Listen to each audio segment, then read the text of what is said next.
मैं आप सभी का स्वागत करती हूं इंडस रिपोर्ट एंड एनालिसिस में। आज हम बात करेंगे इंडियन डिफेंस सेक्टर के बारे में। इंडिया सबसे बड़ा हथियार इंपोर्ट करने वाला देश है। ये बात बड़ी पोजीशन पर दुनिया में है। इंडिया का डिफेंस सेक्टर तेजी से बढ़ रहा है और इकोनॉमी भी। इसलिए इंडिया को चाहिए मॉडर्न वेपन्स तक अपनी फौज को अपडेट रखे और अपनी सीमाओं को सुरक्षित रखे। नरेंद्र मोदी जी ने देश की स्ट्रैटेजी बदल दी है। पिछले 9 सालों में वेपन्स को देश में ही बनाने पर ज़्यादा ध्यान दिया गया है। साउथ एशिया का ये देश बहुत सारे वेपन्स को एक्सपोर्ट करने का लक्ष्य रखता है। इस बढ़ते हुए लोकल वेपन मैन्युफैक्चरिंग के पीछे एक बड़ा कारण है मेक इन इंडिया इनिशिएटिव, जो कि अलग अलग सेक्टर्स में डोमेस्टिक मैन्युफैक्चरिंग को बढ़ावा देने की कोशिश करता है, जिसमें डिफेंस भी शामिल है। भारत के कुछ बड़ी डिफेंस कंपनी जैसे कि Bharat electronics limited BEL, Hindustan aeronautics limited HAL और Bharat dynamics limited BDL actively international contracts और पार्टनरशिप्स के पीछे भाग रहे हैं।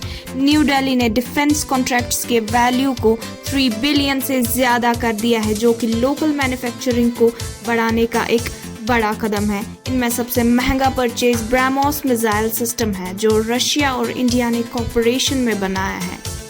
इंडिया डिफेंस एक्सपोर्ट्स काफ़ी बढ़ चुकी है। पिछले 5 सालों में एक्सपोर्ट्स का अंदाज़ा 1.3 बिलियन था।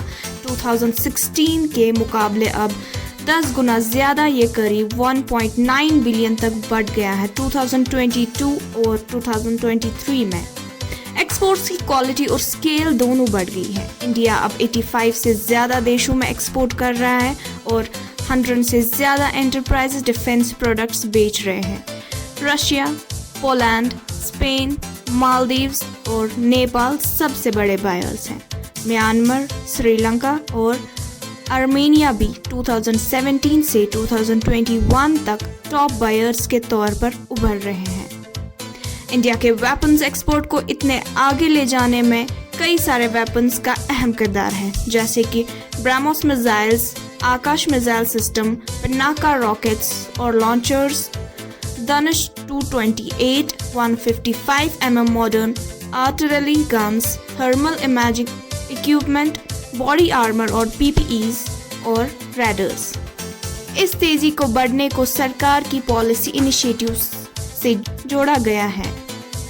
हर साल डोमेस्टिक डिफेंस सेक्टर के लिए बजट बढ़ रहा है। फाइनेंशियल ईयर्स 2023 और 2024 में 75% डिफेंस कैपिटल परचेज बजट बढ़ रहा है।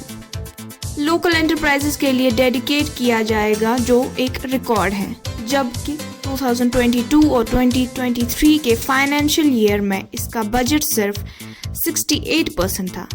इंडिया का डिफेंस सेक्टर ग्लोबल मार्केट में धीरे धीरे अपनी जगह बना रहा है और ये तेजी से मुनाफा कमाएगा जब तक अपनी कैपेबिलिटीज़ को बढ़ाता रहेगा और एक भरोसेमंद डिफेंस इक्विपमेंट और टेक्नोलॉजी का सप्लायर बनेगा।